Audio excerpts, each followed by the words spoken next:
and dying in your beds many years from now, would you be willing to trade all the days from this day to that for one chance, just one chance, to come back here and tell our enemies that they may take our lives, but they'll never take our freedom?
And welcome to Anti-Tyranny News Radio here on UCY.TV. Thank you for joining me this evening. The first half of the broadcast, I kind of want to get into the Scottish independence thing. And then in the second, we'll get into some domestic issues, and including our foreign issues with ISIS and all that. To start off, though, I do have a clip that talks about Scottish independence from Adam Kokesh, and this one's Scottish independence, good breakup or bad breakup. And I played another one he had out, that the importance of Scottish independence, but I wanted to play this before I really got into it. We know that what's being reported by mainstream media is it was a no vote, conclusive, blah, blah, blah. But we'll be getting into that a little bit further here. But I want to go ahead and start off with this clip and get this out of the way.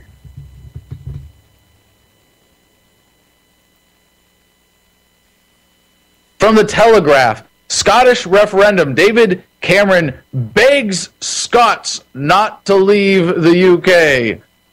If you don't like me, I won't be here forever, the Prime Minister tells voters during an impassioned final plea in Aberdeen. Let's hear this.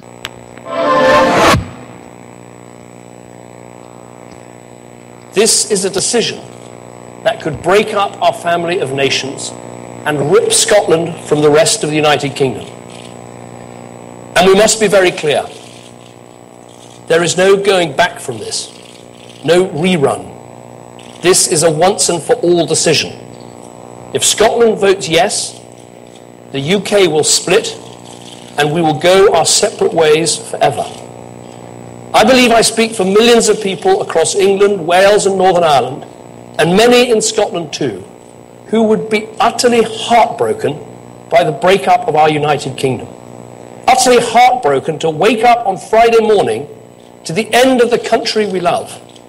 To know that Scots would no longer join with the English, Welsh and Northern Irish in our Army, Navy and Air Force, or in our UK-wide celebrations and commemorations, or in our UK sporting teams from the Olympics to the British Lions. The United Kingdom would be no more. For the people of Scotland to walk away now would be like painstakingly building a home and then walking out the door and throwing away the keys. I also know that the people who are running the Yes campaign are painting a picture of Scotland that's better in every way, and they can be good at painting that picture. But when something looks too good to be true, that's usually because it is. Now you gotta love the emotional appeals here. This sounds like a guy begging his girlfriend to come back, begging her not to leave. This is it, baby. You break up with me now.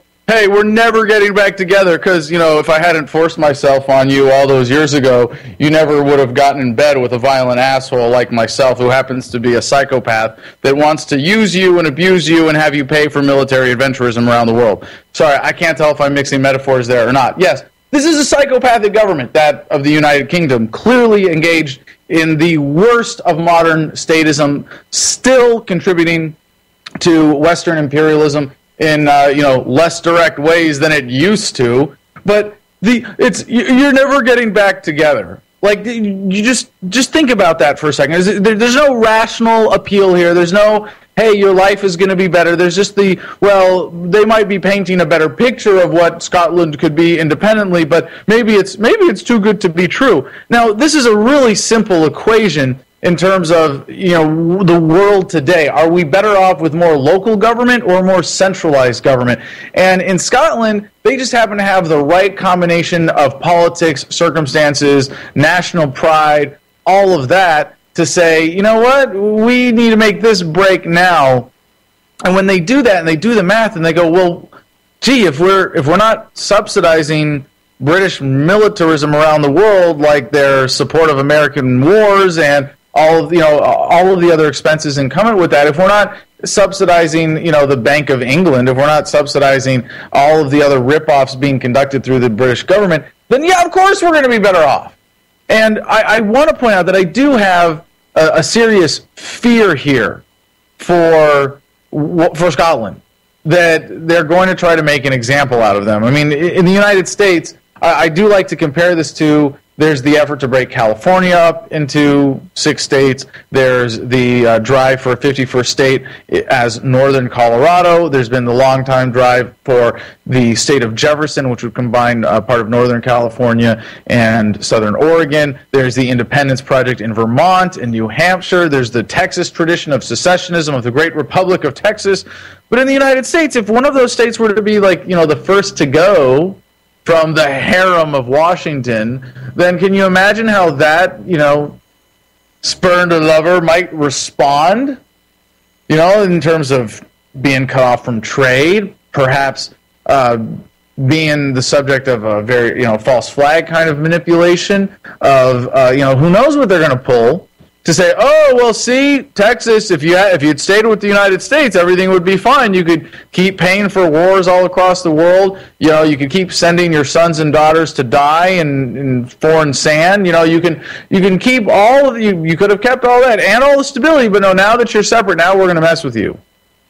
And I don't know what form that would take, but in England, with the case of Scotland, they have a whole host of ways that they're tied economically that at very least could, even if there is no deliberate conspiratorial effort, although I can't imagine that there wouldn't be some, that there are going to be plenty of people that have an interest in just out of spite punishing the people of Scotland for daring to vote for their independence. There's going to be some calamity. There's going to be some upheaval. There's going to be some adjustment, and there's going to be a breakup period. But why would you'd never come back? Because if Scotland was independent right now, would it ever vote to be part of the Union?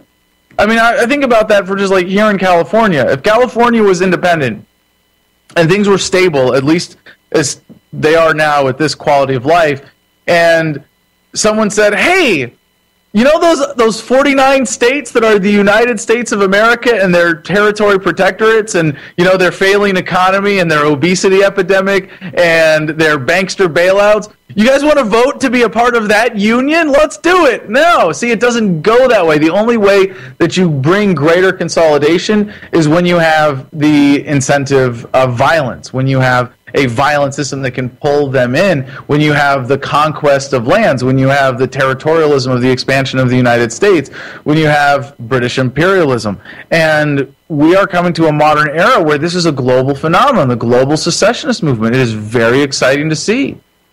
Catalonia, Spain, Greece, the Kurdistan in South America, there are various efforts. All over the world now. You want to go back and you want to count Tibet? Come on.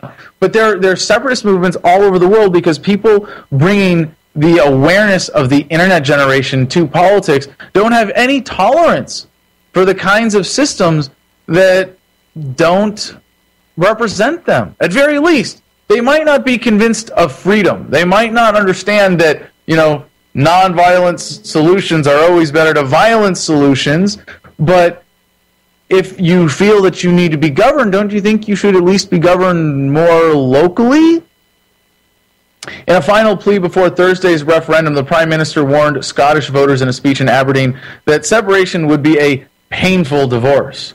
Mr. Cameron was close to tears as he warned voters that Alex Salmond's separatist movement had painted a picture of an independent Scotland that was too good to be true. He said the reality would involve stricter borders, which could mean people being forced to pack their passport when they're going to see friends and loved ones. Well, you have to carry an ID anyway, right? Sorry, you can't make this argument that it's going to be that much worse for people. I mean, is this really the best you got? Mr. Cameron has also attempted to placate Scots who dislike him and his government by reminding them that he would not be Prime Minister forever. As he said, quote, "Don't think I'm frustrated with politics right now, so I'll walk out the door and never come back.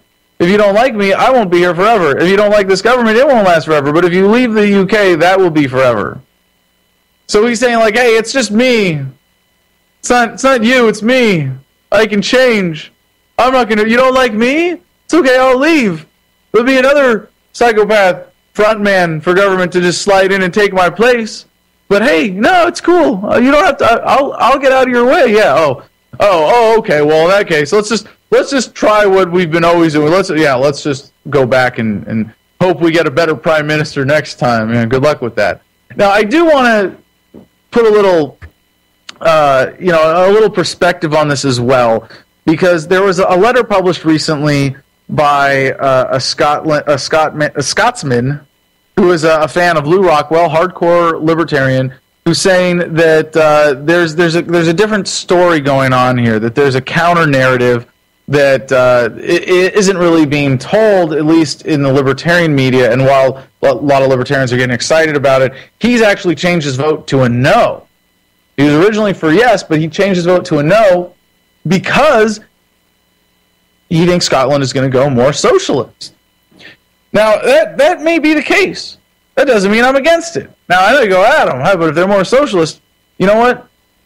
I don't think it's against freedom to say that a slightly more local government, or a more local government that is slightly more socialist, still allows for greater freedom than a huge national or potentially global government that in some perspective allows for more freedom if that government is the one that's more militaristic.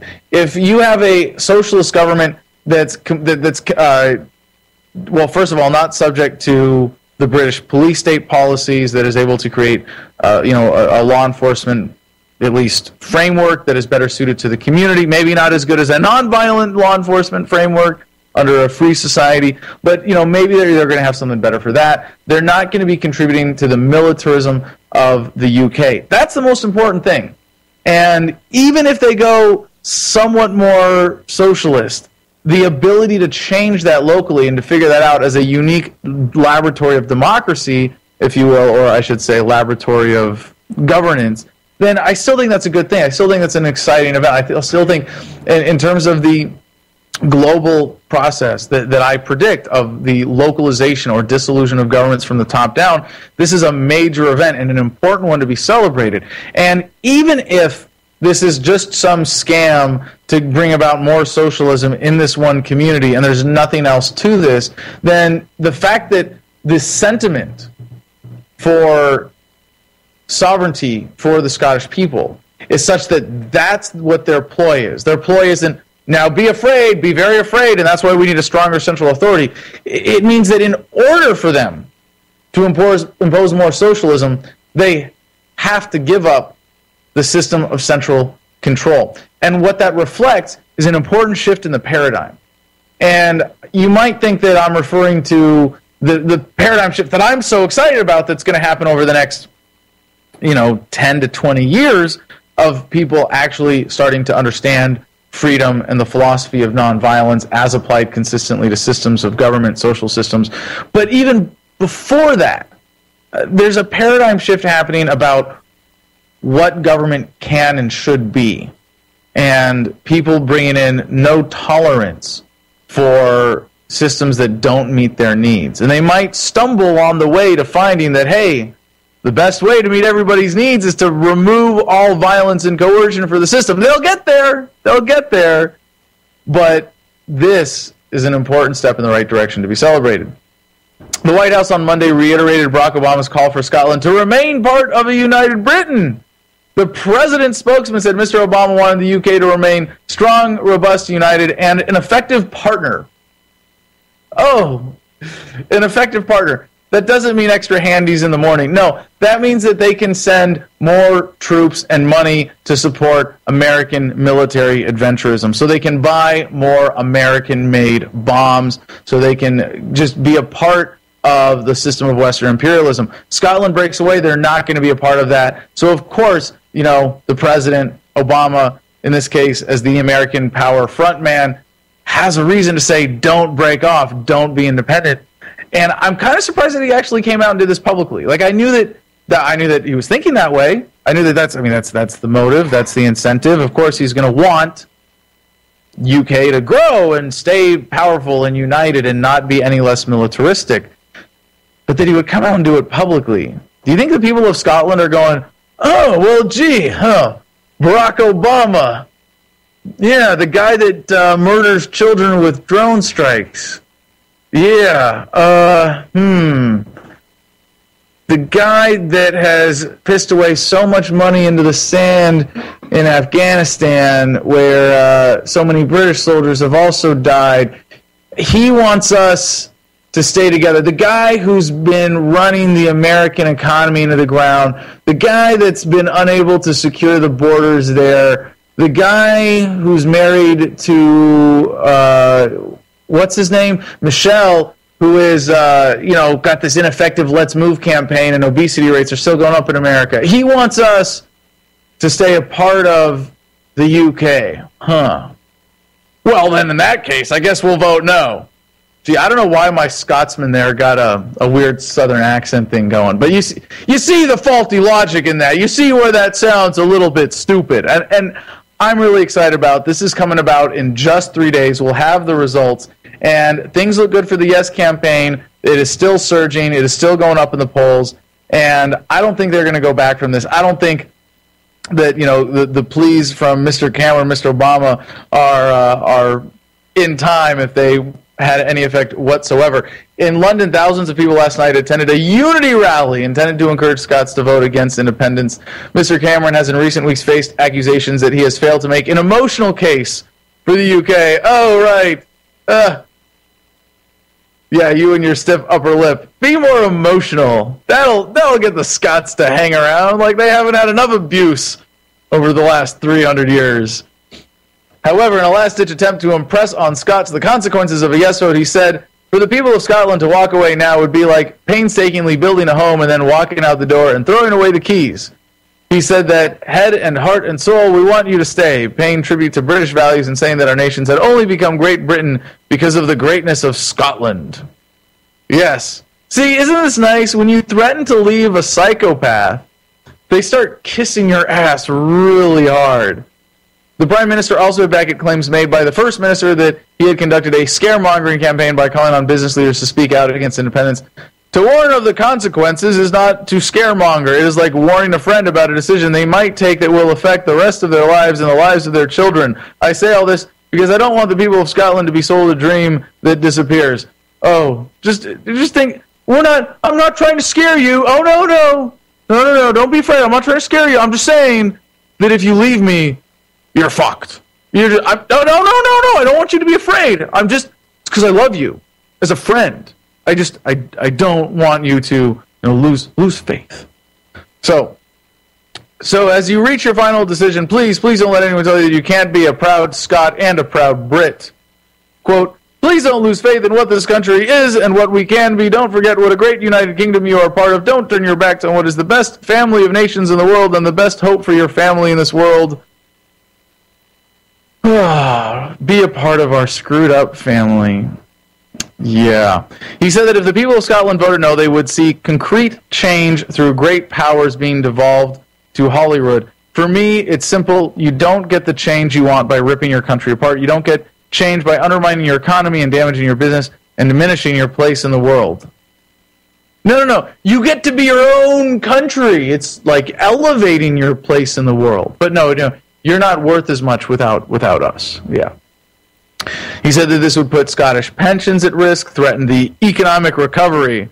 Oh, are you guys having an economic recovery in Great Britain like we're having here in the United States? Because that's just another incentive for independence.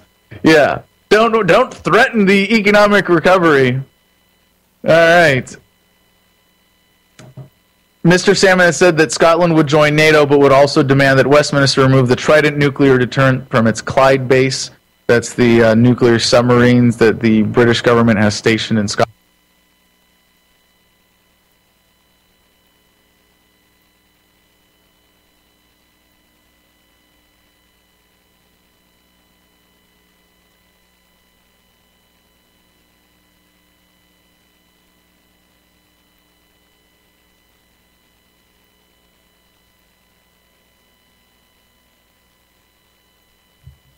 Give me a second. Looks like we're having technical difficulties here.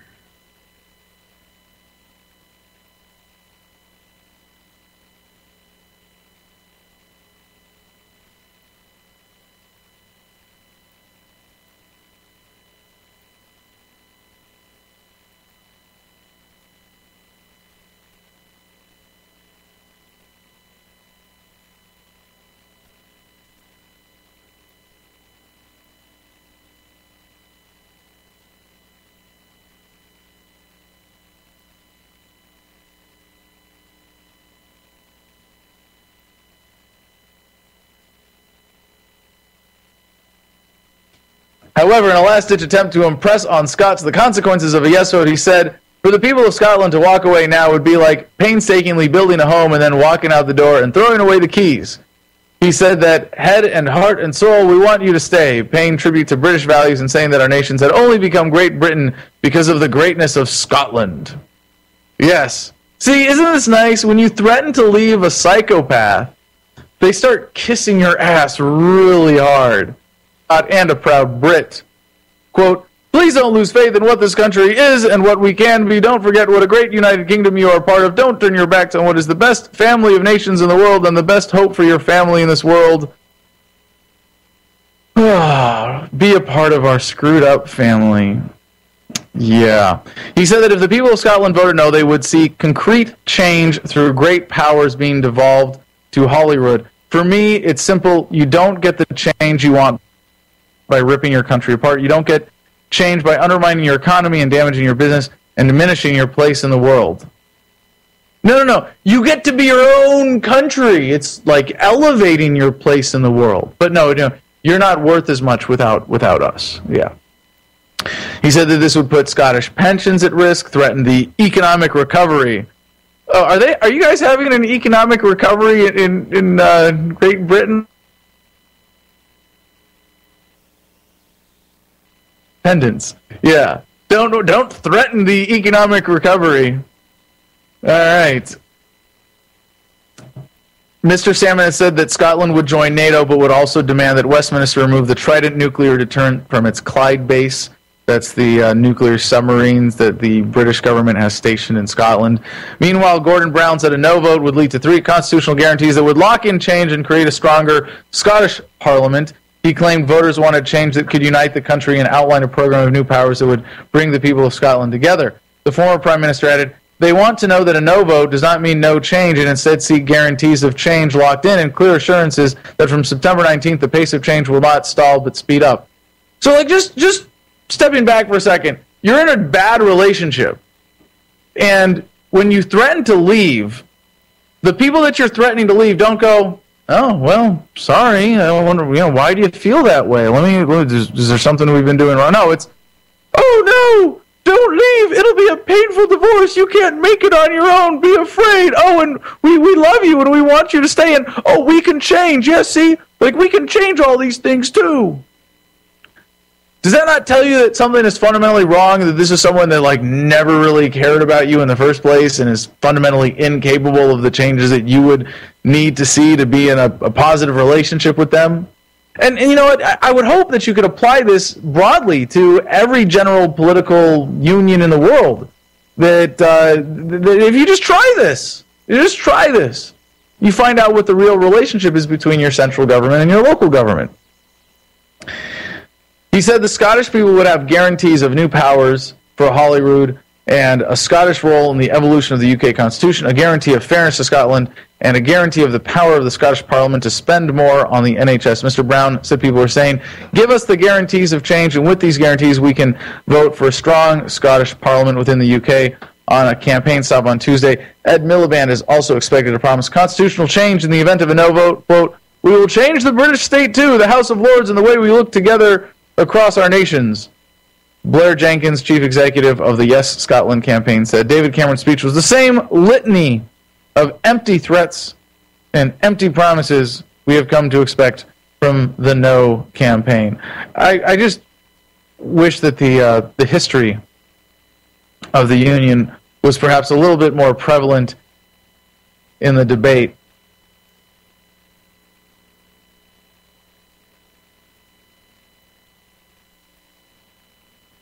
Okay, that was from Adam Kokesh.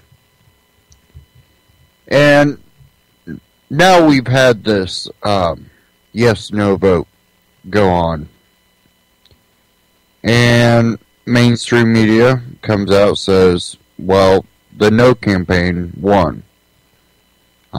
Scottish independence won't happen. And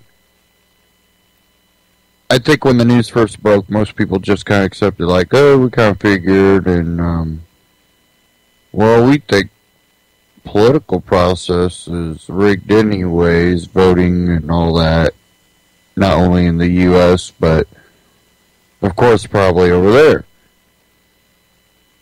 Well, shortly after, videos started popping up, supposedly showing, yes, this was a rigged election. Or not election, but vote. I have one here from InfoWars from Paul Joseph Watson. Yes, supporters claim video shows Scottish referendum was rigged.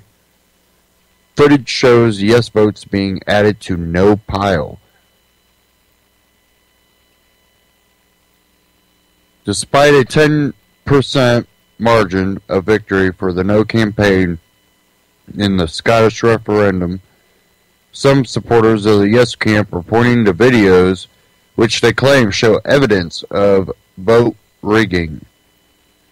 Scotland voted to stay in the United Kingdom after voters rejected independence by a margin of 55% to 45%. The pro-independence campaign claimed 1,617,989 votes, but was defeated by the Better Together campaign, which obtained 2,001,926 votes, the turnout was 84.5%. However, almost as soon as the vote count began last night, some were pointing to alleged examples of tampering. In the first example, bundles of referendum papers are seen on top of a table designated for no votes.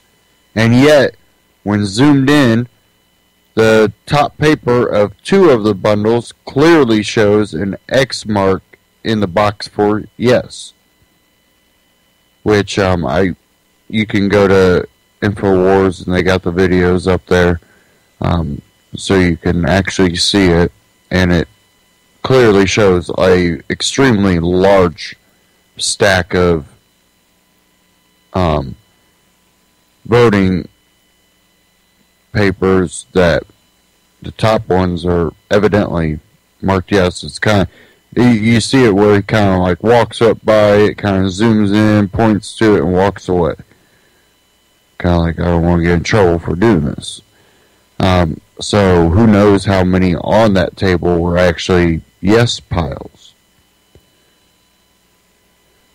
The second clip shows a man at a desk in a polling station writing on a piece of paper.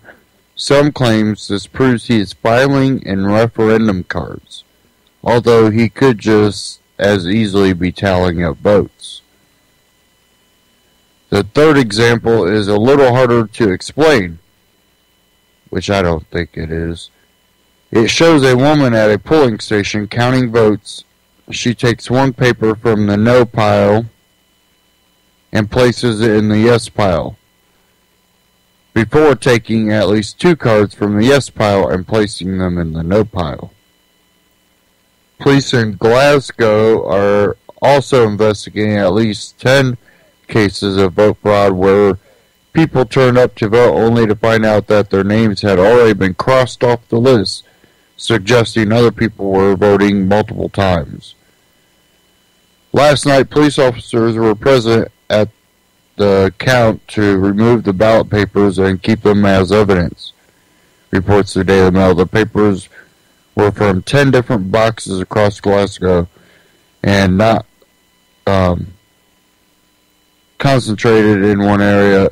While these videos by no means offer concrete evidence of voter fraud, they do feed into the sentiment that the British establishment was so panicked by the prospect of a yes vote, a likelihood which grew, after polls narrowed earlier this month, that it would go to any lengths to prevent Scotland from gaining independence.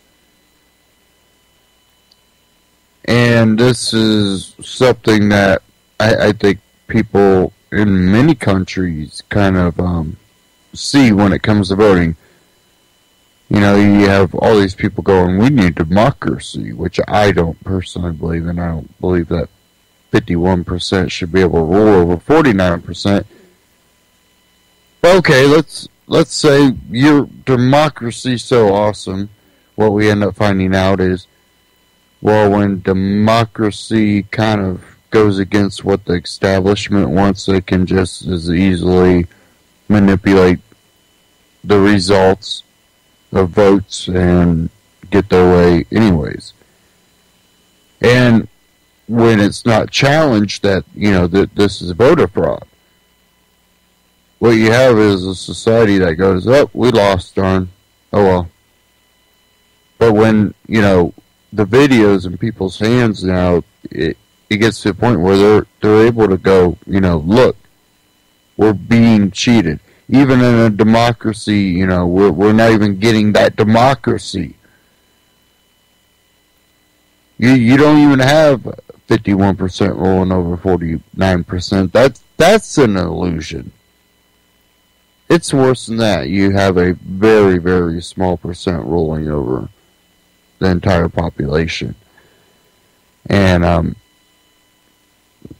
there was another one that came out of InfoWars shortly after that one, and this one's Russian election observers Westminster rigged Scottish independence vote.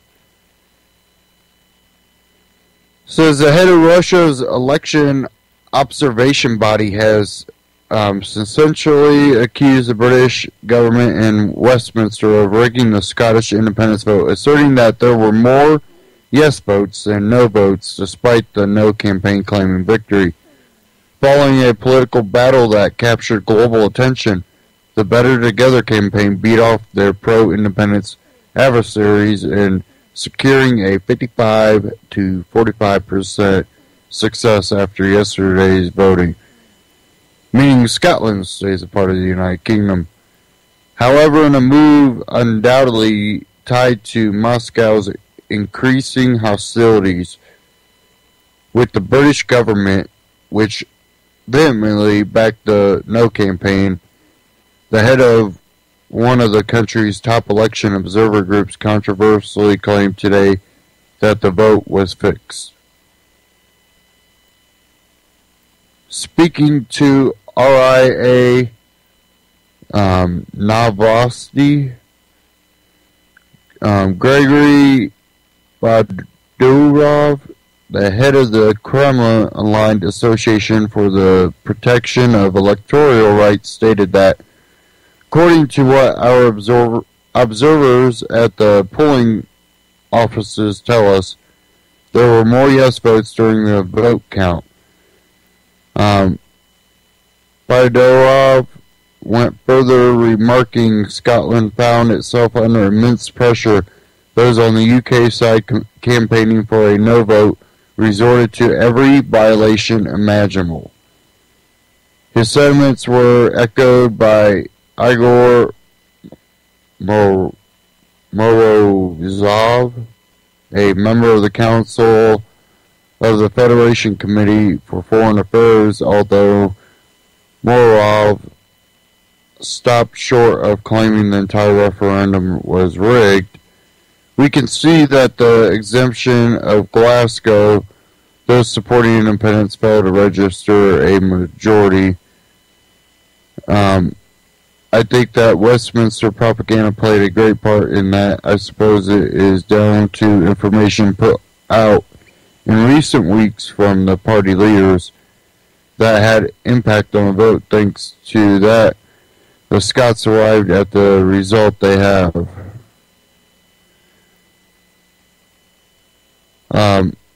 That was Morozov. Badurov did not specify precisely what violations occurred, although, as we reported earlier, some yes supporters have drawn attention to sporadic examples which appear to show yes votes being miscounted and added to the no tally, although such allegations remain unproven.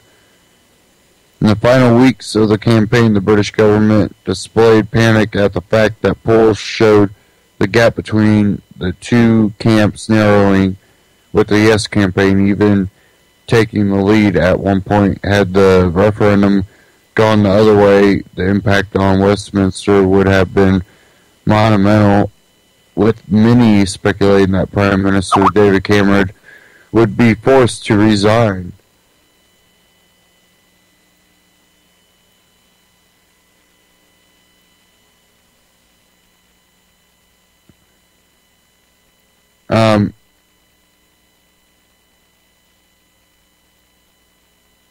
That probably would have been a good thing. I think it's pretty evident that this was rigged. I think that we kind of we expected this. It just gets to the point that we don't even trust in the democratic way, where they can try to manipulate 51% to rule in over the other 49% the way they choose. We've gotten to a point where you don't even have a trust in that happening. That we do see more people waking up, but only to a certain point where there should be outrage. If this is evidence, people there should have been outraged. There should have been people sitting there screaming, like, why are yes votes on the no table? What's going on here?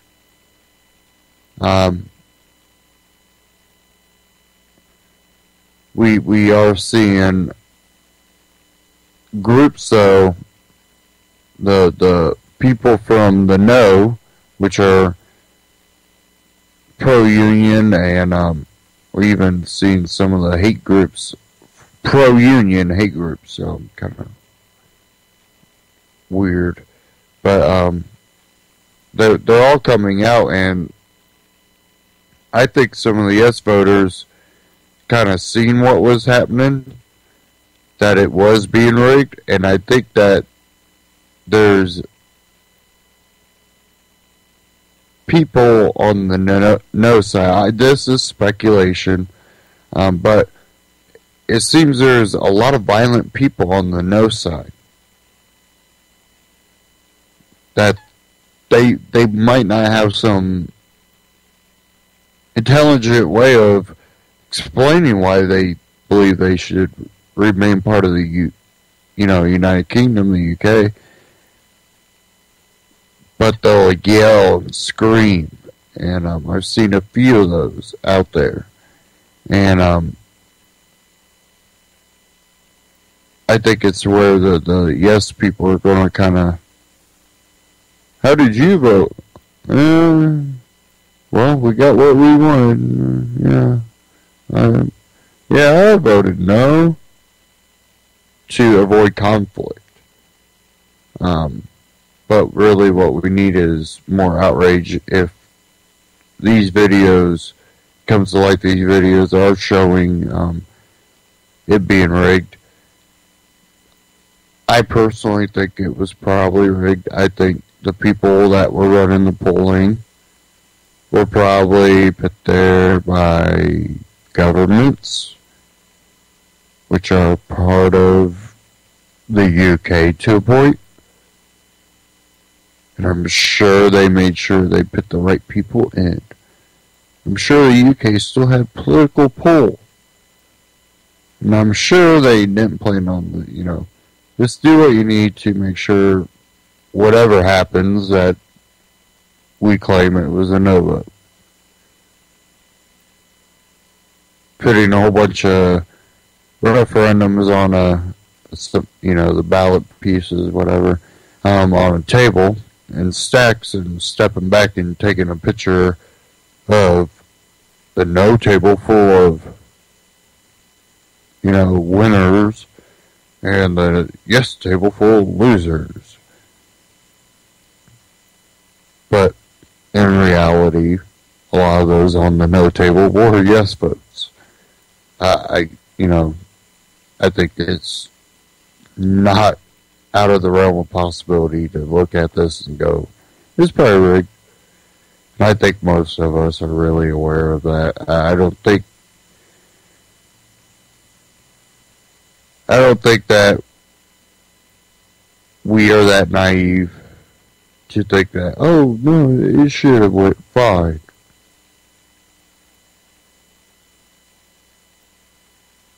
So,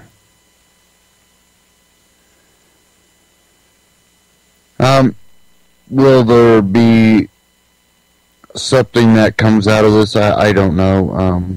That's for time to tell, and hopefully, the whole freedom movement worldwide does not die down. Don't let the loss of a battle convince you that you're losing the war. We've seen in history you don't have to win every battle to win the war. Go ahead and pop in here into the chat room and holler at everybody. Jax Rocks, JJ, Joe Friday, Jules, Planet X, Vince, and there's Anon in there. Thank you all for tuning in, and if you are not in the chat room, be sure to stop by ucy.tv/ATN. Always great people in the chat. Always great conversations, and just a good group of people. Okay,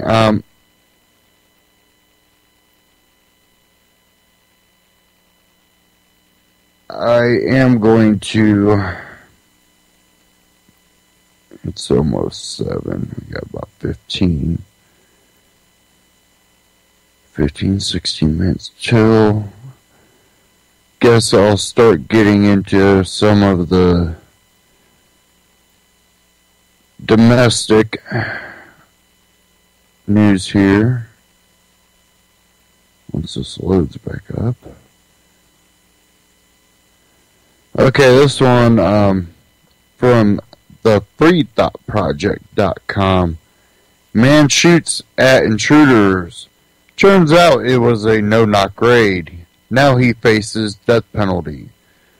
On Friday, May 9, 2014, just after 5:30 a.m.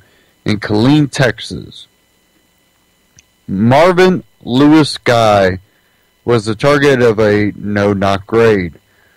The officers were looking for drugs, yet none were found in the home. There was some questionable paraphernalia, but nothing indicative of drug dealing or anything damning enough for a reasonable person to feel the need to take an officer's life. Unfortunately, the danger of no-knock raids is real. Just ask the parents of Baby Boo or the family of Detective Dinwiddie. Detective Dinwiddie was one of the SWAT officers who broke into Guy's house on May 9th, based on a seemingly bogus informant tip off about drugs being dealt from the home. Likely alarmed by the men climbing through his window at 5:30 in the morning, Guy and his wife sought to protect themselves and their property and fired on the intruders in self-defense. Dinwiddie, along with 3 other officers, were shot while attempting to breach the windows to the home, according to the department's press release. The TRU was beginning to breach the window when the 49-year-old male inside opened fire, striking 4 officers. Since the shooting occurred during the break-in, a reasonable person would assume that they had not yet identified themselves as police officers. How on earth is this not self-defense? Prosecutors are now seeking the death penalty against Guy. He is charged with capital murder in Dinwiddie's death, as well as 3 counts of attempted capital murder for firing on the officers during the shootout, injuring 1 officer. Body armor protected others who were hit. This announcement given by the prosecutor in open court comes 1 day after Governor Rick Perry presented Dinwiddie's family with the Star of Texas Award. This award is given out each year to police and first responders killed or injured in the line of duty. The Killeen Daily Herald reported. Now, this seems kind of propagandist to get people to lean maybe in the trial towards Dinwiddie's side, or the prosecutors, not even Dinwiddie, because he's not any longer with us.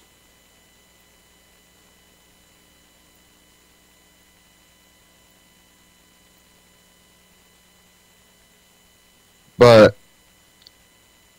this is the problem with no-knock raids. I'm just going to point that out right here. Let me get through this article the rest of the way. Let's flash back to December in Texas for a moment. On December 19th, also just before 6 a.m., Burleson County Sergeant Adam Souders led a team in a no-knock marijuana raid on Henry Goodrich McGee's mobile home in Somerville. Also startled by these intruders, McGee opened fire, fearing for the safety of himself and his then-pregnant girlfriend. Souders was unfortunately killed among the chaos. In February, just a few months before the fateful raid in Killeen, all charges against McGee were dropped when a Texas grand jury refused to indict, based on them believing he feared for his safety and that this was a reasonable act of self-defense. With such similar circumstances and such intensely opposite repercussions, one can't help but try to find the differences. Most obvious, this guy is black and McGee is white.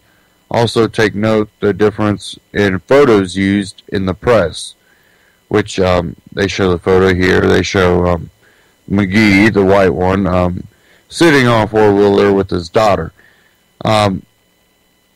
For the recent one in Killeen, the black gentleman, they used his mugshot photo from when he was probably taken in, still in a wife beater, being, a shirt, like he just got out of bed. Self-defense is a right for all, and no-knock raids is not only poses a danger to dogs, children, and communities in general, but officers as well. Maybe it's time to rethink that strategy. We need to end the war on drugs and put an end to this violence. Estimates show that the total number of SWAT deployments across the country has increased from a few hundred per year in the 1970s to a few thousand per year in the 80s, and in 2010 the Washington Times reported estimates being as high as 50,000 per year.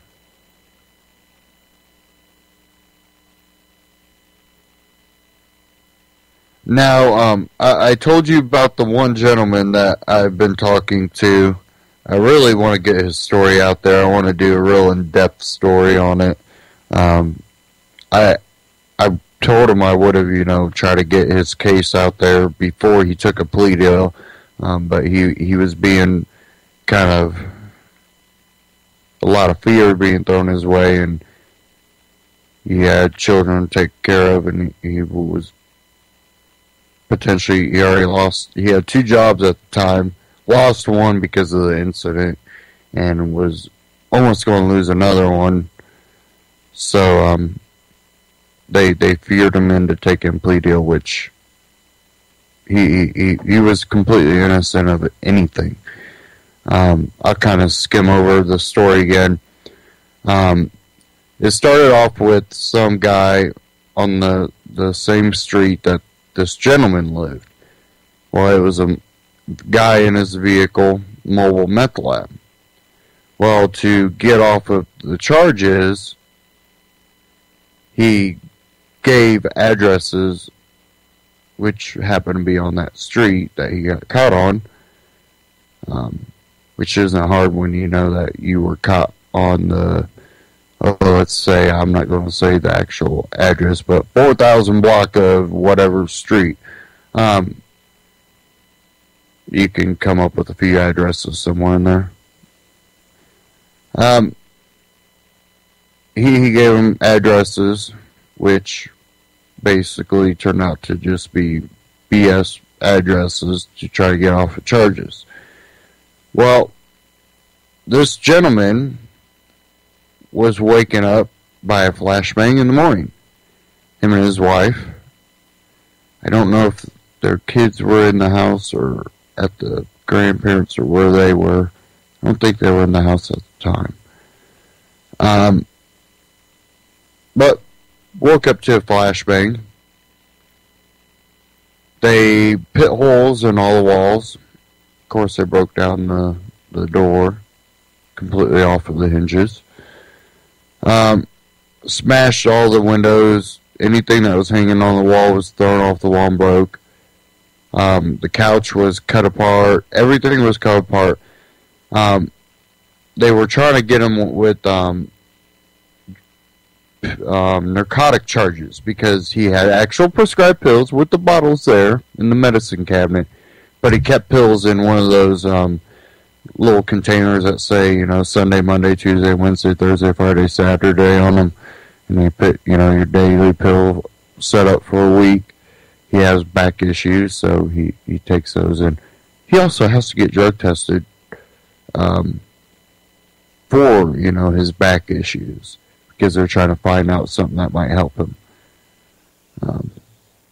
But more on that, I guess, in a different pharmaceutical episode. But anyways, they try to scare him with the charge on that. I think his wife did have a little cigarette cellophane with like a roach or a little bud in it. So nothing big, and it was in her purse, on her person. That was it. That was absolutely it. Somehow now he is taking drug and alcohol classes. She's in a halfway house. They had just recently, this is kind of some new news, he was living with his sister because they completely destroyed the place he was living in. So he had to move in with his sister. They decide, well, that's just too far for us to drive, and we're constantly knocking on your door and inspecting your residence. So they come over and do that, and then he has to call in every day to see if he has to go take a piss test, even though he has actually like 5 years of solid drug testing because of the back issues he had when his back blew out. And they even test to make sure there was no illegal drugs in his system. And it shows all of his prescribed drugs. Well, now he has to take drug and alcohol classes, even though he has no drug use or alcohol use. His wife's in a halfway house, and they decide they don't want to do the inspections all the way out where he was living with his sister. So then they decide, well, now we're going to force you to move into the city and get an apartment or whatever you can afford. You have to. There's no option or you're going to jail. Because we're not driving out there no more. We don't like driving that far. It takes too long. So now we're going to force you into getting an apartment. Of course, he's going through all these legal issues, how to pay for a lawyer, how to pay for this. He doesn't have money. And his lawyer was evidently worthless. So he has no money. So what he can afford is not exactly in a good part of town. Not even a week into living at this apartment. He leaves to go to the store to get some stuff. Not even gone an hour. Comes back. His door's open. Absolutely everything is missing.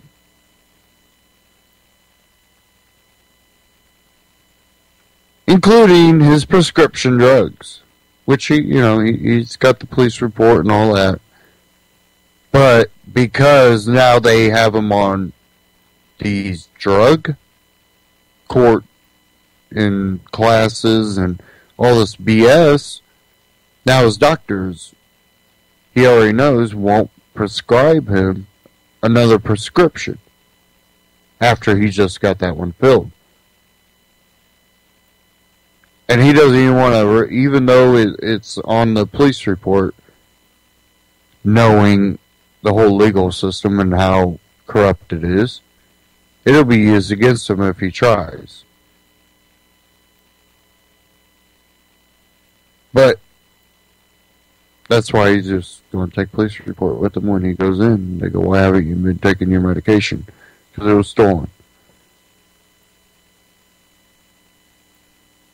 This is what we've gotten to.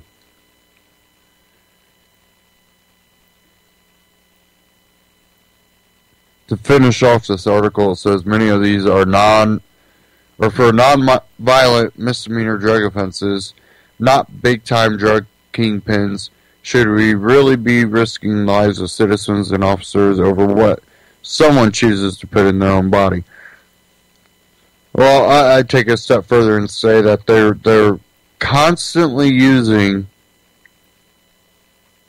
these phoniest tips that they have an informant that told them that these people have drugs. Why the informants get away with selling drugs or doing drugs?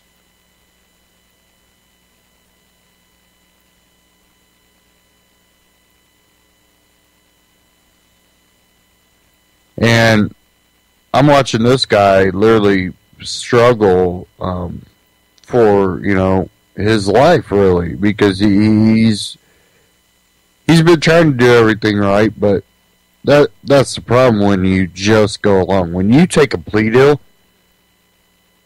I told him, I said they have absolutely no evidence, they have no basis.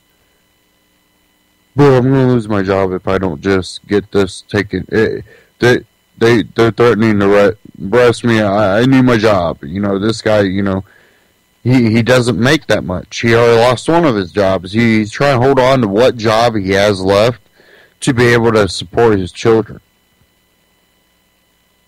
And because of that, he's being ran through the ringer for doing absolutely nothing.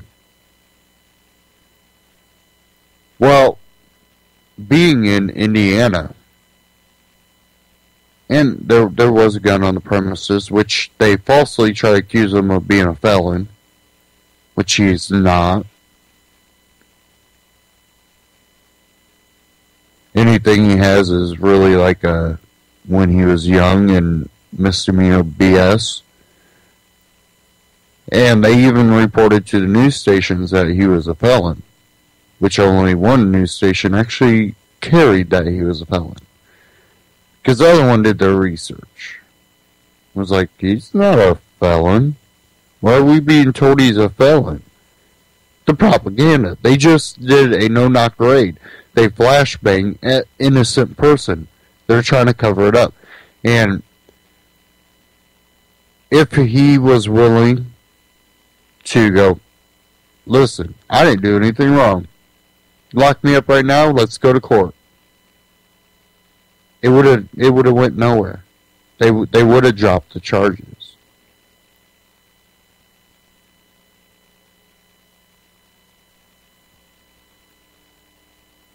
This is a problem. I forget what the percentage is, but most people locked up in a jail cell are on plea deals. Good majority of them are. And it's things that would have never held out in a courtroom in front of a jury. But they scare you. Well, if you don't take this plea deal, you're looking at, 5 years.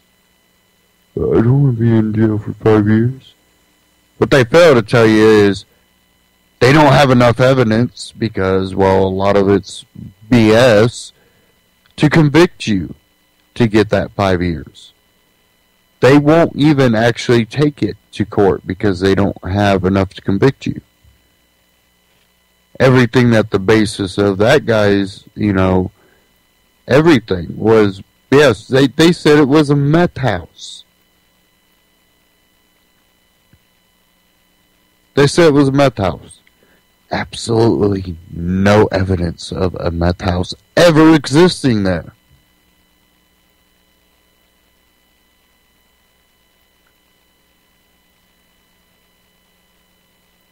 All BS.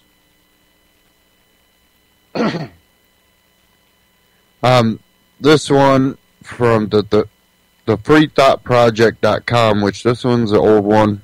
It was February 3rd of this year that this was on the Free Thought Project. And this is something here in Indiana, which that incident happened here in Indiana. State passes law to legalize shooting police. People are like, what? Well, I don't know if this article, I just brought this up because I was already on the site. I'll get into why this law was introduced and passed after I read this article. Finally, some rational legislation is passed concerning public servants unlawfully entering another person's property. All too often we see examples of cops breaking into the wrong houses and shooting the family dog or worse, killing a member of the family.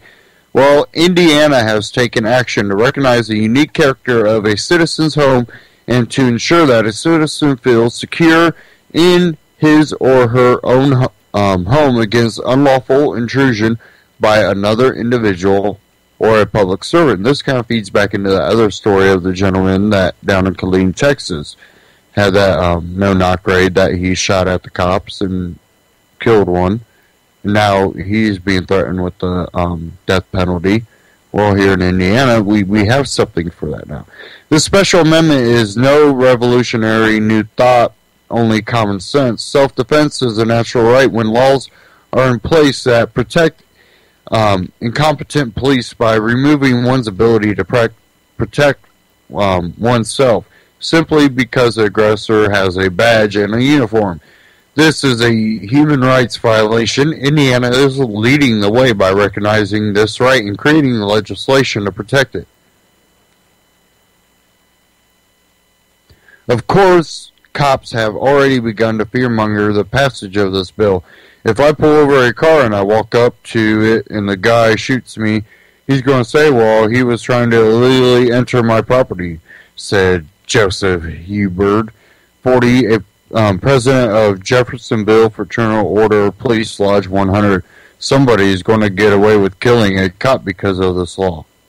Not get away. They have a right to protect themselves, whether the person has a badge or a uniform, you idiot. Sorry. Instead of looking at the beneficial aspect of this law, which creates an incentive for police to act responsibly, and just Hubert takes the higher and thou attitude and is simply worried about himself. How about questioning the moral laws that you are enforcing in the first place, or how about sympathizing with the innocent people whose pets and family members have been slain due to police negligence? Who's to say that a cop pulling you over to extort money from you for victimless crime of not wearing a seatbelt isn't an unlawful act? Or how about breaking down your door in the middle of the night to kidnap you and throw you in a cage for possessing a plant? Hopefully this legislation will lead to these arbitrary traffic and drug enforcement laws in place solely to revenue collection, aka theft, being brought into question.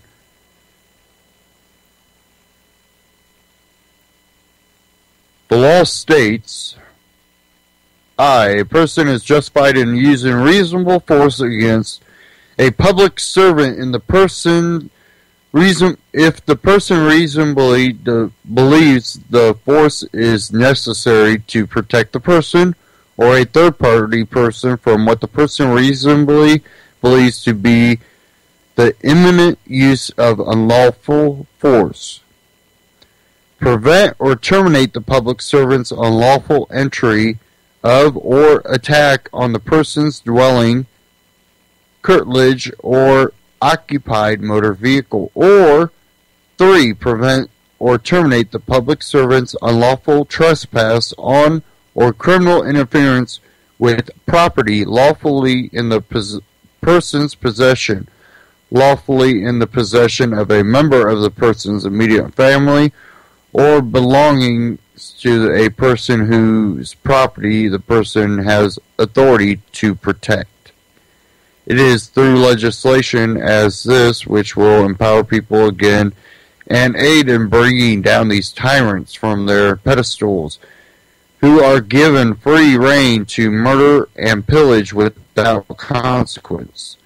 What this law was introduced, which I haven't really seen any of the alternative media cover, which I think it's really important for people to cover it, which a lot of people didn't want to cover why the law was passed, why Mitch Daniels championed this and signed it into law.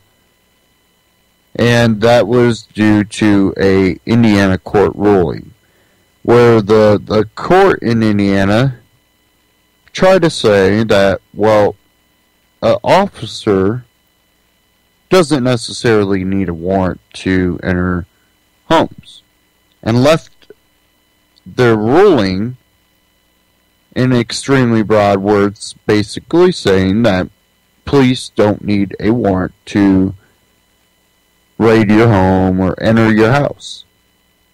Which most people go, no, they need a warrant. Well, to fix this little opening that the court system left wide open for police to really extremely abuse their power, Mitch Daniels and others felt that there was a need for extreme measure to be taken to ensure the constitutional rights, as they would see it. Me, I just see it as natural rights. But in their view, it was constitutional rights, right to your personal property and right to self-protection and saying, no, cops do need to gain lawful entry. That, as they seen it, that the courts were ruling that unlawful entry was okay. And they passed this law, which really did kind of concrete that in. Now, how I look at it is that gentleman did have a pistol. If you wake up to being basically attacked and you shoot one of these people and they got some bogus informant BS going on where they get a warrant because you have a mobile, or not mobile, but the guy that gave them the information, supposedly gave them the information, had a mobile meth lab, but that you have a meth lab in your house and they come in and you shoot them and there's no meth lab. This law would protect that person because, well, there wasn't even a meth lab there, and, you know, I wasn't doing anything wrong. I was just here, and also, you know, I got people busting through doors, and I just started shooting. It was me and my wife, you know, and luckily my kids weren't here. You know, that could have been a lawful kill under this law. The police departments in Indiana, and I know a lot of this has been going on in Indianapolis, a lot of the big cities, Fort Wayne, Evansville, I'm sure, Gary, even, you know, Fort Wayne's pretty bad with it. They've been just no-knock rating because of a potential meth lab. A potential meth lab. Like how the media likes to word things. They had information on a potential meth lab, so they flashbanged a family. Great! And then you always read that there's nothing mentioned about meth. Or most of the time, drugs. A couple times, there was marijuana found. But that was it. But nothing about the meth that they were supposedly raiding this house for.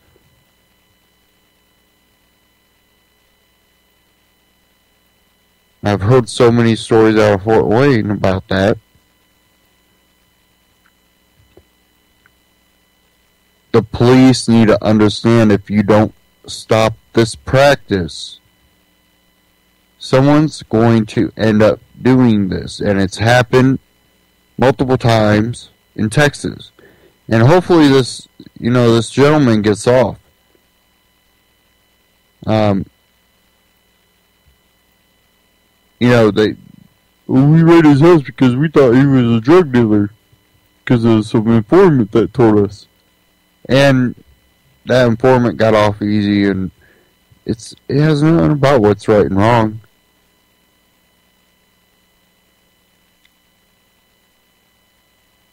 It's just idiotic. We have out of control law enforcement agency. And it's not that I want to see officers shot because of a law like that. I want to see a law like that wake the officers up to going, yeah, we're not doing this no-knock raid on a guy just because we were informed. Do we have actual evidence that he's cooking in there? No. Then what the hell? You know, this wasn't like we had the informant. You know, in the case of, the gentleman that I've talked to, the informant told us about meth labs. So then we started sending people there to buy meth, and then we raided. No, they had a guy that wanted off easy, gave him some phony addresses, got let go, out running the streets again with probably another mobile meth lab, while you're raiding an innocent family's home because you didn't do the police work.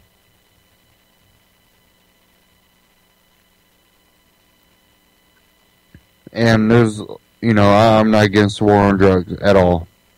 And I think the war on drugs is why we have these, makeshift meth labs going on. It's not done in no professional, safe, or clean way because there were a lot cleaner methamphetamines that were on the market. You can go in our history, you could go to Walgreens and get methamphetamines easy. Now it's just, who knows what the hell it is anymore. I don't even think you should call it meth because it's everything bad in the battery, whatever they use anymore. It's just concoctions of whatever they can get their hands on. This stuff is deadly. It's not good. I'm still not for the war on drugs, but you can see how people worry when they got these makeshift labs popping up in their homes. So let's even look at it from that view.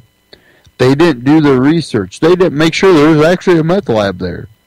This was an innocent family that, because they let a mobile meth lab that could be parked out in front of your house tomorrow because he went and got another meth lab started in another vehicle and is driving around your neighborhood. They let him go because of a bogus address where now a innocent family gets raided. They get raided. Only thing found, a little cellophane with either a joint roach in it or a bud or something. It was something very minuscule. And all it was, I think, is a public nuisance charge for that. Now their whole life's turned upside down. Tell me how that helps your community. When it's you next, and you have your prescribed pills in a little box that says Sunday, Monday, Tuesday, Wednesday, Thursday, Friday, Saturday, and now I know how to take my pills. And they raid your house, and it's a bogus address, and they're threatening to, you own firearms, you had pharmaceuticals not in a prescription pill jar, and we're going to charge you with this, we have a plea deal though. They're going to scare the hell out of you. Hopefully, you don't lose one of your jobs like this guy did. About lost his other job. And, yeah. What happens when it's you next?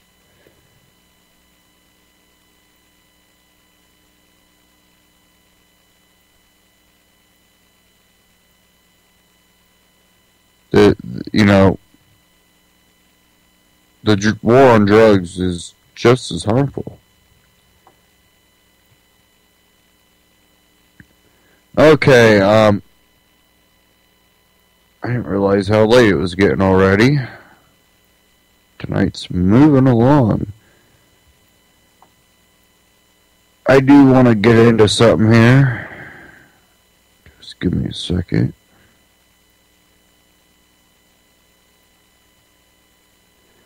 I have one here from AMTV.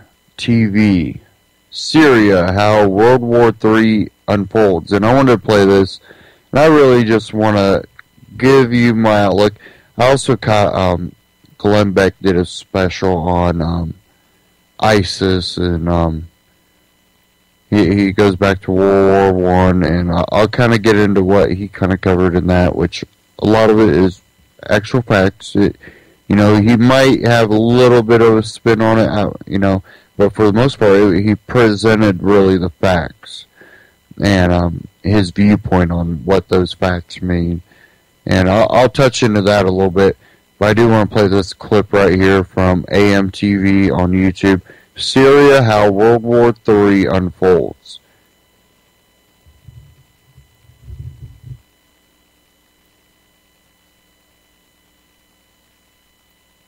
Get past this commercial here.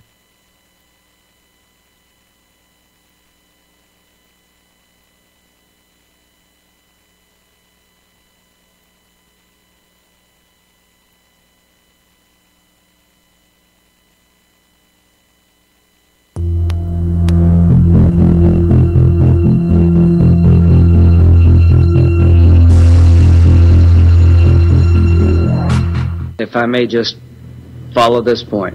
So our national defense, in terms of stopping ISIL from killing thousands or millions of Americans if they get the capability, really comes down to whether or not we can convince the Arab world to go in there and defeat these guys?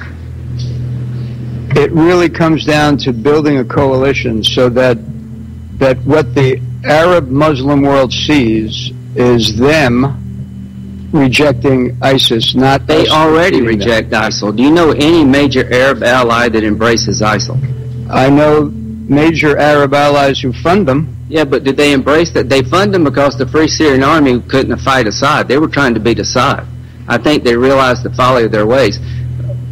Let's don't taint the Mideast unfairly. Hey everybody, I'm Christopher Green. You're tuning into AMTV, Alternative Media Television. Today I want to talk about links to Saudi Arabia, Obama's ISIS strategy, and take a top-down, big-level approach to what to expect next with this war in Syria, and more specifically, the war against ISIS. Now, of course, this has been building for some time. As part of the Obama strategy, Obama has been scapegoating a couple fake beheadings as the entire reason for an attack on not just Iraq, but also Syria. And of course, the propagandization of ISIS is being entirely used so the Obama administration can target Bashar al-Assad in Syria, which has always been the intention.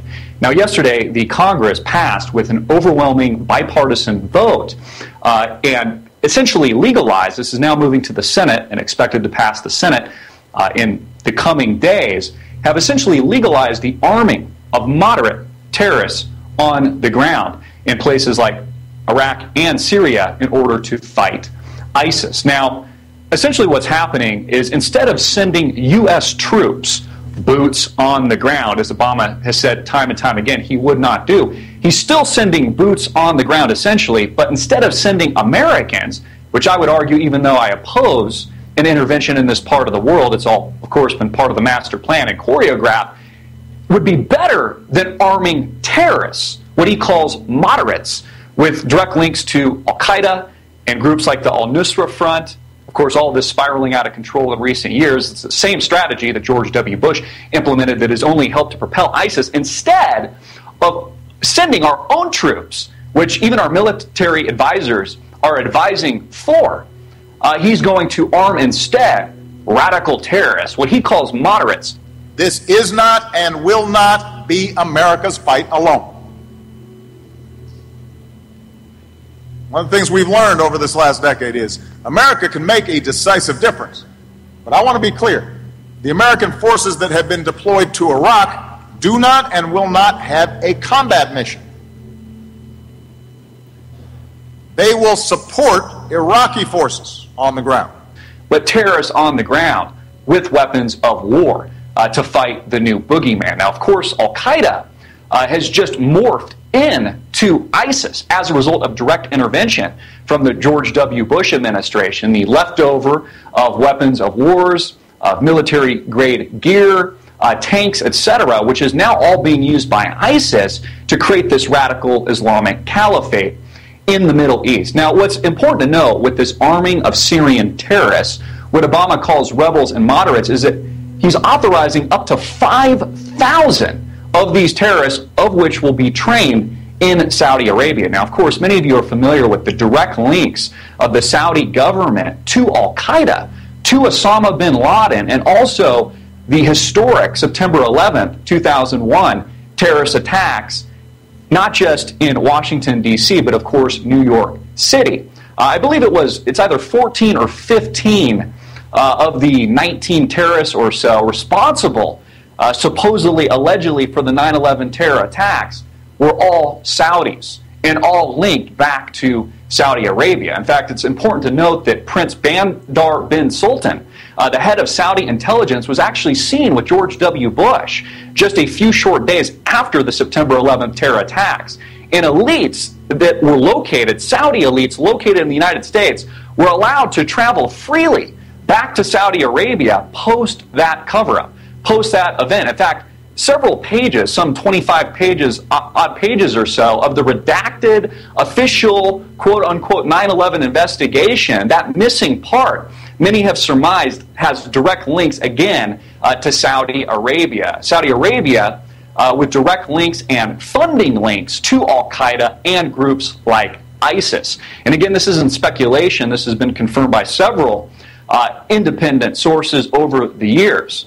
Just like Ghouta, the chemical attacks that the United States and Syria were trying to frame around Bashar al-Assad as being the responsible culprit for this humanitarian war crime, it took Pulitzer Prize-winning journalists like Seymour Hersh with his piece Who's Sarin, and also leaders at the United Nations, people like Carla Del Ponte, to do third-party investigations, only to conclude that it wasn't Bashar al-Assad's government responsible for the deadly sarin gas attack that again killed men, women, and children, a war crime, but it was actually the terrorists on the ground. Chemical weapons were used, in particular nervine gas, and what appeared on to our investigation that that was used by the opponents, by the rebels, and we have no indication at all that the government, Syria, the authority of the Syria government, have used chemical weapons.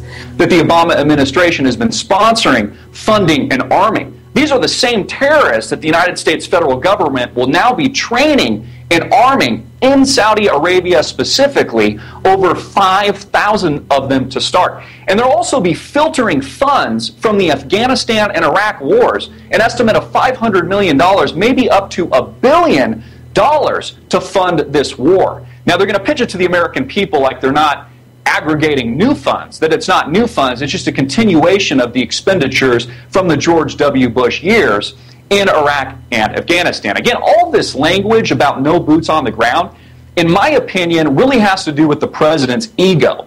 Of course, I oppose opposition and intervention in this part of the world because it's been part of the game plan, the master plan, for some time now. This is what we've been talking about for over 5 years. But we would actually be better off with U.S. troops on the ground that we could trust, whether, instead of arming the Syrian opposition and Syrian terrorists on the ground. So when the president says no boots on the ground, he's still sending boots. Instead of American boots, he's arming 5,000 radical terrorists with weapons of war, training them in Saudi Arabia with direct links to funding Al-Qaeda in the September 11, 2001 terror attack, and sending them instead.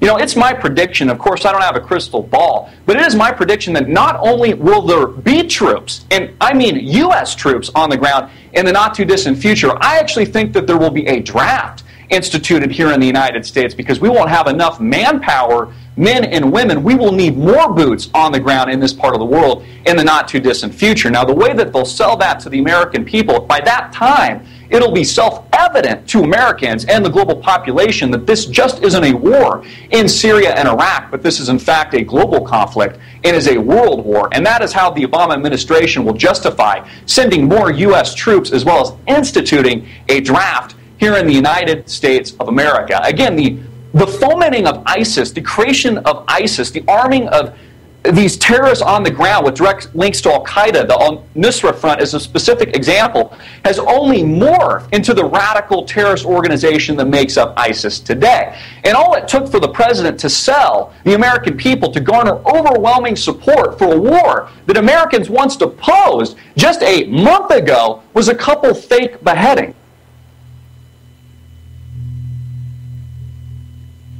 That's all Americans needed to see was a couple fake beheadings, and now 60% of the American population, according to recent polls, supports this new war, supports this new intervention. You see how easy it is to move the masses and move the public psyche in the direction of war, playing into the fear and propagandizing this to the American people. Again, ISIS, a radical terrorist organization that wasn't even in the public consciousness 6 months ago, that now many Americans think we should bomb the shit out of and totally annihilate the entire Middle East. Again, the sight has always been on Bashar al-Assad, and Bashar al-Assad really essentially is a dead man walking. And this is precisely what these airstrikes have been about in Iraq, the fomenting of ISIS. So Obama and the New World Order cartel could target Syria specifically.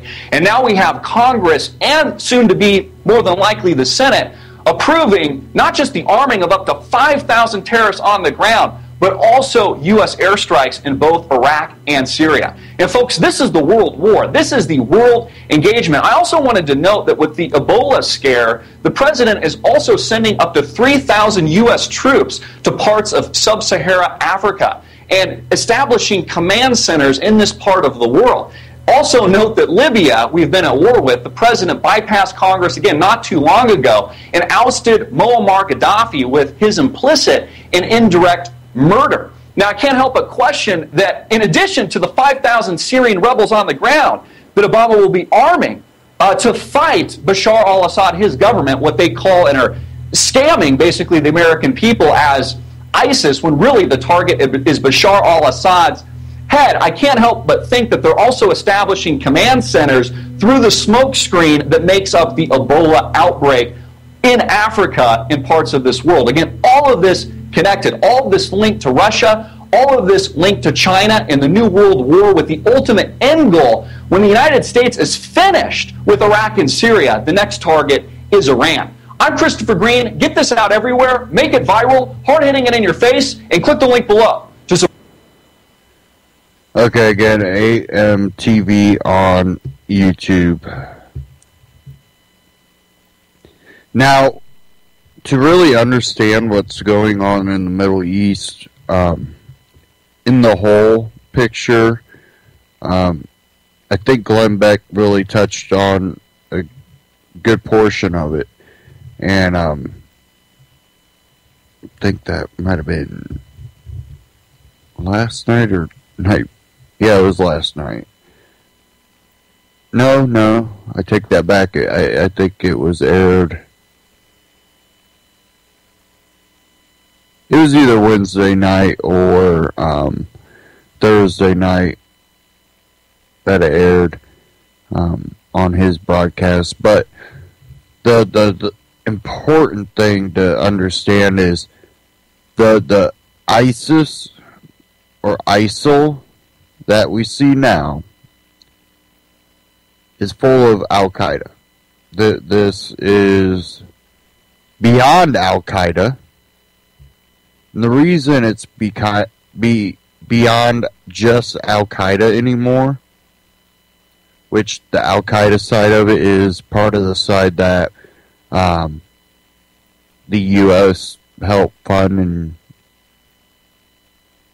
used to the U.S.'s advantage. Why the U.S. might want to try to intervene in what's going on is because it's beyond their control, their manipulation.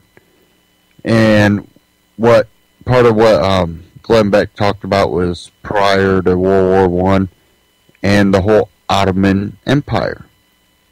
This Ottoman Empire was a caliphate of its time. It was a whole Muslim, basically, type empire, even though there was other religions within it, but it was predominantly Muslim.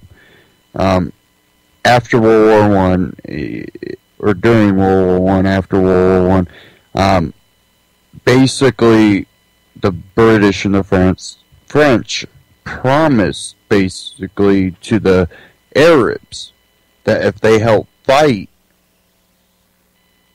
and help them, that basically they could regain the Ottoman Empire.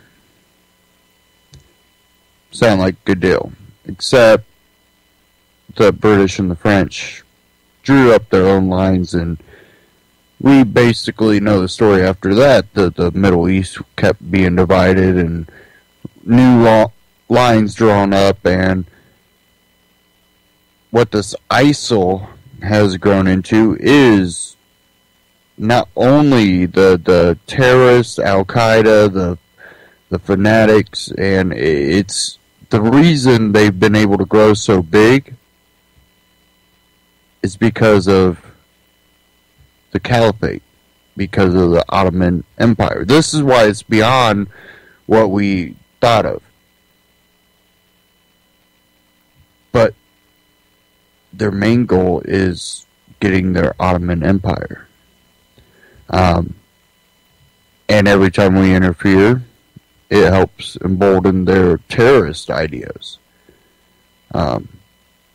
See, Western powers. Before it was, during that time when they decided, we're kind of going to screw the Arabs over and not give them their Ottoman Empire basically back, their caliphate back, and we're going to draw our own lines. It was the British and the French, but of course we were allies. Yeah, there was some, maybe going, the U.S. probably ain't no good either, but once we started really interjecting ourselves in the Middle East, again, which we've interjected to, there's military songs, Shores of Tripoli, Middle East is somewhere we've been before, but this whole not getting the Ottoman Empire back, that was the British and the French, and I think it was good that Glenn Beck pointed that out, but it really still doesn't look at what we're facing right now, what they're doing. They're willing to keep taking it as far as they need. If this all turns out into some World War III, it's going to be to draw new borders. They're going to need to draw new borders. They need the what used to be the Ottoman Empire to be divided and to turn against each other. And one thing Glenn Beck said that I don't 100% believe that the Jews and the Palestinians in Palestine and Israel, they're used as pawns against each other, when I don't know if they're being used. They might be by the people, the more up top elitist, but I would actually go further to say that the people of Israel, I'm sure there's great people in Israel. Not all of them, but I'm sure there are great people in Israel, just like here in the U.S. There's great people here in the U.S. Not all of them, but there's great people here in the U.S. There's people in the U.S. here that would like to, a lot of people are like, look at the Israels, they're sitting and watching Palestine get bombed. There's people that would do that. I'm sorry if you knew that somewhere was getting bombed, you might be outraged, but when it's happening, you better walk outside and watch it happen. That's history taking place, and that's just the curiosity of the humankind. I'm not saying that you shouldn't be outraged, though. Eating popcorn, maybe not. I'd be sitting there holding my mouth like, wow. What am I seeing right here? This is awful. So, yeah, there's some people with morals, some people with none.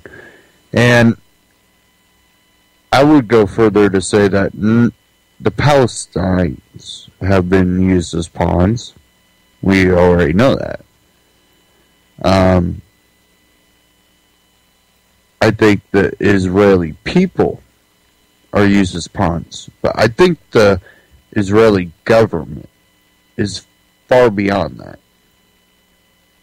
I think they are there originally to ensure that the Middle East stays divided and they don't get their caliphate.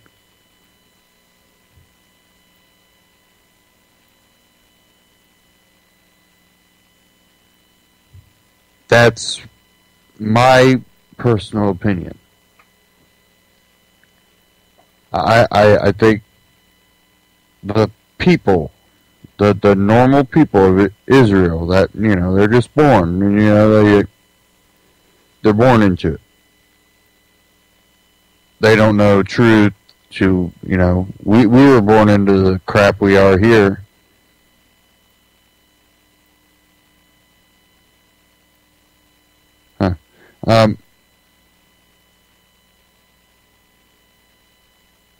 It's one of those things that you look at it, and I think there's eventually going to be a point where the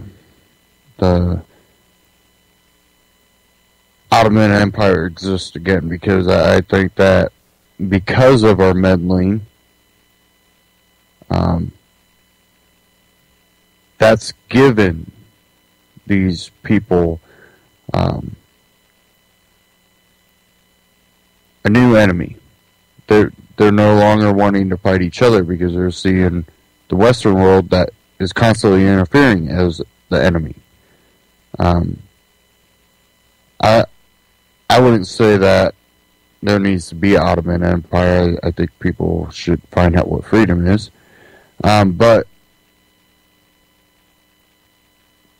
we shouldn't be forcing it. And honestly, if we weren't there, they would probably be doing a better job. You wouldn't probably have the caliphate happening because they'd be busy fighting each other for power. But you've given them something to unite against.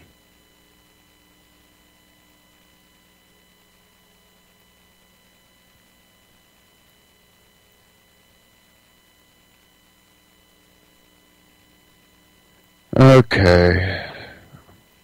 Let's see what we're looking at on time here. Okay, we're doing pretty good.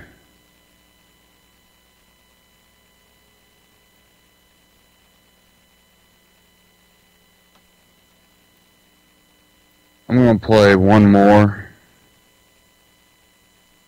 And this one's from We Are Change. War with Syria. What the hell happened last week? And this is from We Are Change again. Change.org, and if you haven't been watching the news, haven't been watching TV, totally tuned out last weekend, don't know what's going on, good for you. But if you want to know what happened, this is the channel for you. So Wednesday, to the national audience, a day before 9/11, our President Barack Obama made a very important lie. He pretty much did what he tried to do last year, but now he's successful, where he tried to bomb Syria, but we didn't buy it last year, but now we are, for some reason. So Barack Obama pretty much decided two things. He said that he's going to support, quote, moderate rebels, and also support the fight against ISIS with airstrikes in Syria and Iraq. Now, what you're not being told, the other side of the story, there's very key distinctions here that people need to understand before even understanding what the hell is going on in the first place. Number one, these are not moderate rebels. The so-called moderate rebels are the ones we financed last year to get rid of Assad, because we couldn't launch airstrikes because of Russia and no public support against Syria to get rid of Assad. These are not moderate rebels. We have been financing and supporting and training them and giving them arms. And the arms go to ISIS, and for some reason we're doing that. And many people, like Lieutenant Colonel Schaefer, have been warning and saying there's no moderate rebels in this situation. The so-called moderate rebels are the ones who handed over Foley to the ISIS commander that beheaded them, and now is scaring the crap out of the American people to go along with everything. We know General Wesley Clark has come out and said before that there was a secret U.S. Pentagon program to bomb 7 countries in 5 years, and guess which country was on that list? Syria. When we talked to General Wesley Clark about this plan, because it's been more than 5 years, but the same program, the same propaganda, the same push for war with these 5 countries has still been continuing, we asked General Wesley Clark about the plan and what he heard and how he spoke out before and what's going to be happening with Syria. We asked him this last year when the U.S. was pushing for war with Syria. This is what he said. Do you have anything else you want to say about that talk or any information you came across? And how do you feel Obama's handling Syria right now?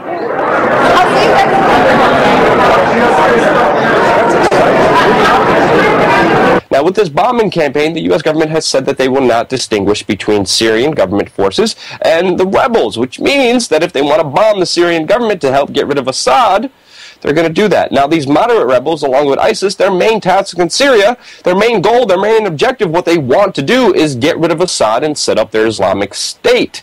Now, obviously, the main thing that the U.S. wants to do is get rid of Assad. The moderate rebels and ISIS have made a pact, and their main goal will be to get rid of Assad in Syria. Barack Obama has also come out and said that if the Syrian government fires at U.S. military aircraft when they are in Syria, bombing Syria, that this will lead to the overthrow of Assad. What you're seeing right now is the Bush doctrine on steroids. There's also key U.S. allies in the region that are playing a very important part to all of this, like Turkey and Israel, that are supporting these rebels on the Syrian border when they're going after Assad. There's also Saudi Arabia, which has recently came out that a lot of people there are supporting ISIS and giving them all the money. That's why they have billions of dollars. That's why they have all the weapons, not only from our tax dollars, but from Saudi Arabia, our key ally in the region. And that's why Barack Obama's speech the day before 9/11 was very telling, because Barack Obama came down to Ground Zero, met with 9/11 family members a couple years ago, shook their hands, looked them in the eyes, and said, I promise I will release the 28 documents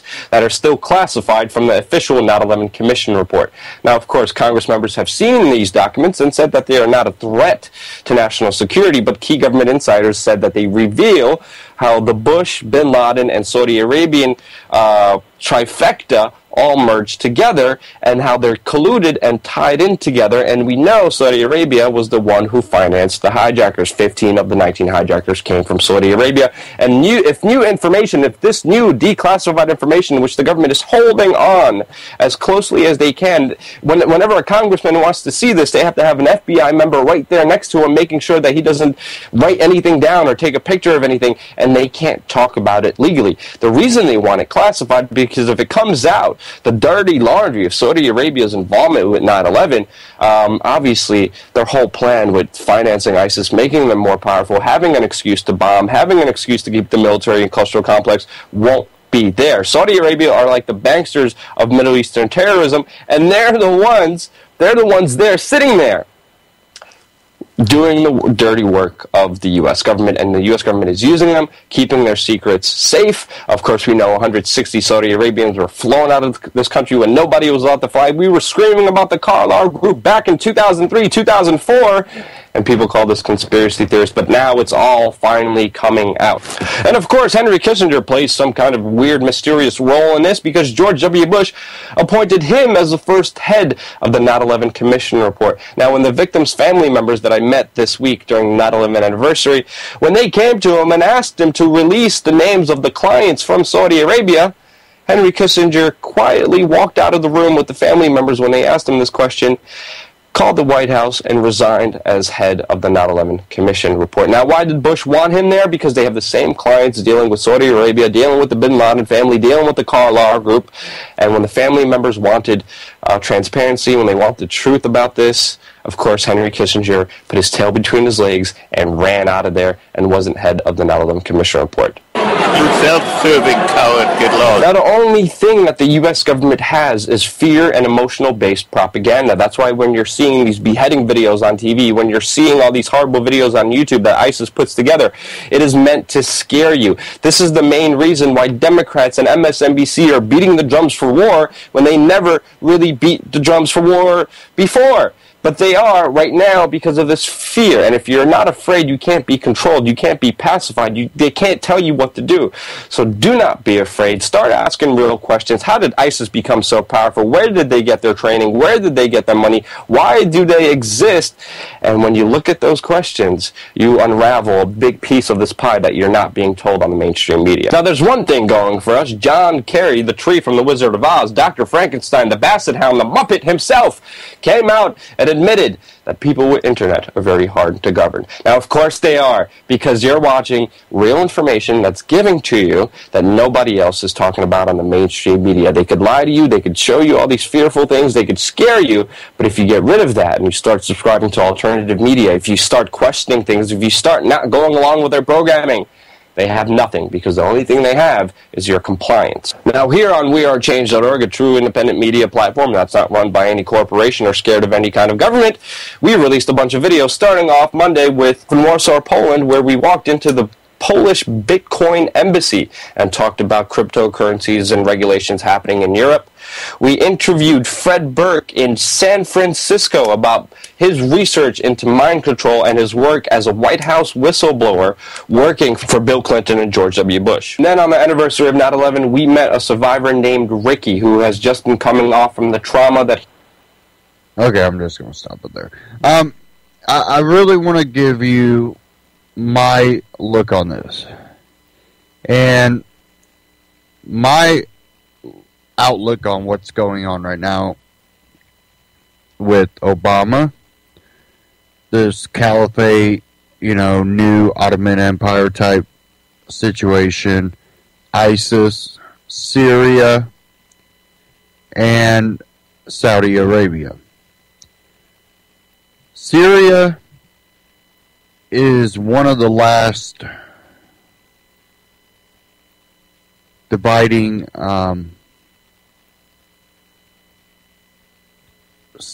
countries in the area. For them to have their caliphate, they need Syria. They can have Turkey and Jordan. They'll get Turkey and Jordan. All that's going to be taken care of. ISIS is the soldiers. They are being used as pawns.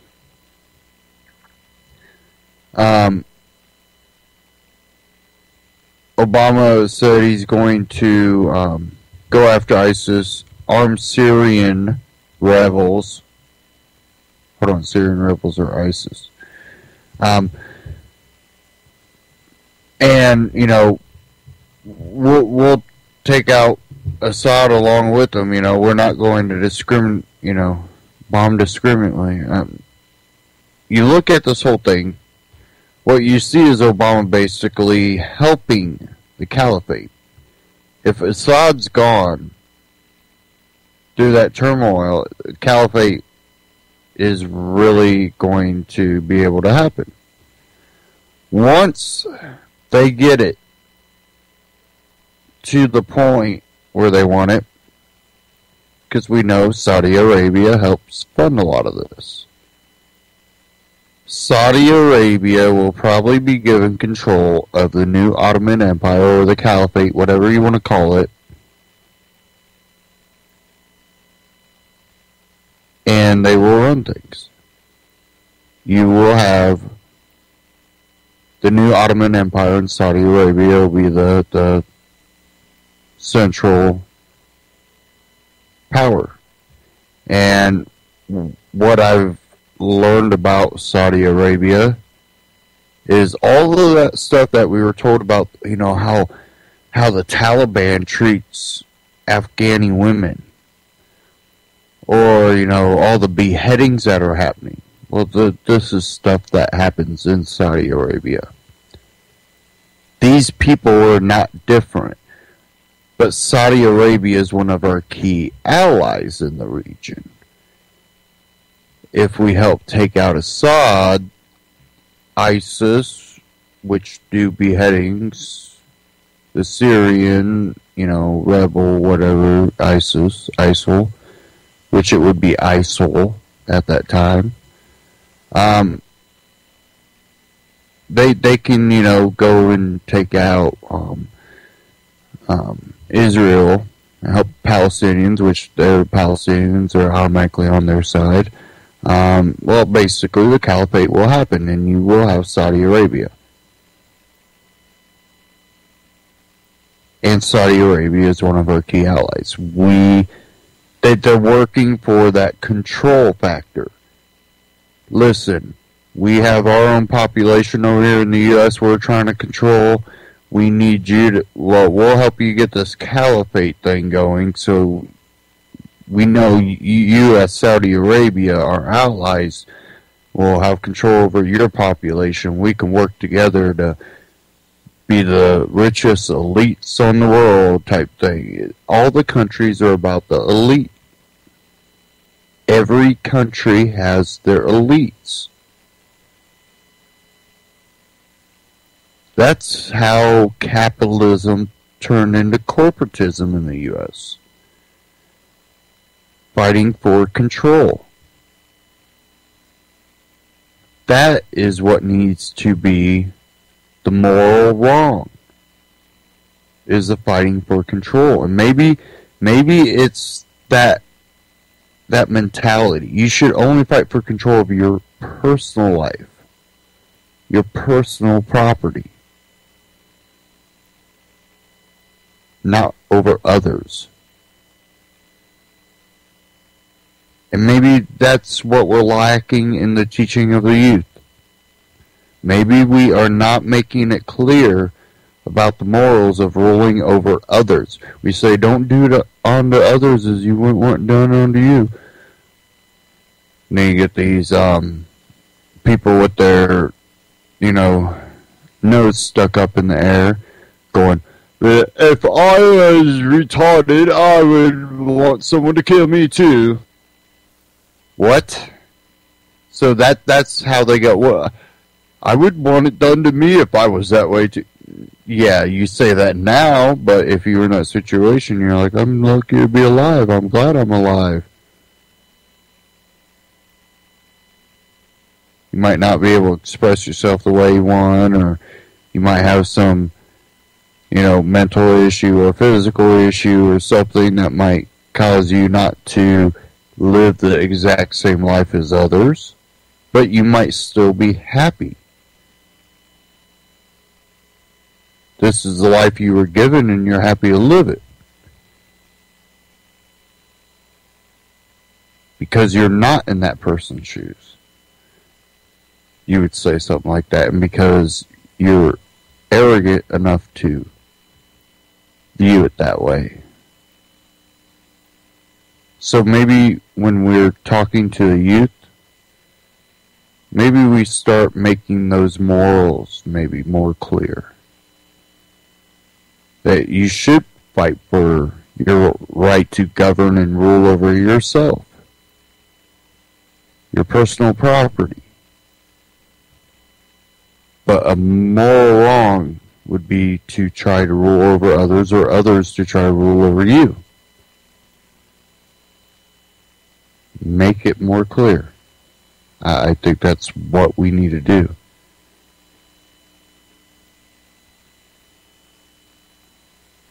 And there's places in the world that are going to be harder to reach. You try to say something like that to maybe people in North Korea, they might kind of look at you a little odd, like, what the hell is he talking about? Moral wrong for... No? Listen, our leader is our God. And I've, from what I've heard too about North Korea from, people that supposedly have inside access a little bit, that since the son has taken over, I forget his name, I'm not even going to try to attempt it, but since the son's taken over, that there's been a little fraction of the populace that has kind of lost faith in the government, and that's why he went on, he killed his uncle the way he did. He's trying to instill fear back into the populace, and that fraction might have gotten a little smaller since then, and a lot of them probably are just keeping their thoughts to themselves, and they're more living in fear than being persuaded to believe that he's somehow a god. I'm sure there's a lot of people there that they understand. But because if there are cameras there, a lot of times you're going to see them, do what they're expected to do, or be, their whole family wiped out after that camera leaves. Otherwise, you won't see North Koreans always trying to escape to South Korea, China. They're not completely brainwashed, but there are plenty that are brainwashed. I want to thank everybody for tuning in. Stay tuned here on UCY.TV for all the great broadcasts coming up tonight. Thank you for tuning in again. UCY.TV, Anti-Tyranny News Radio. Have a great week, and I'll see you next week. Take care.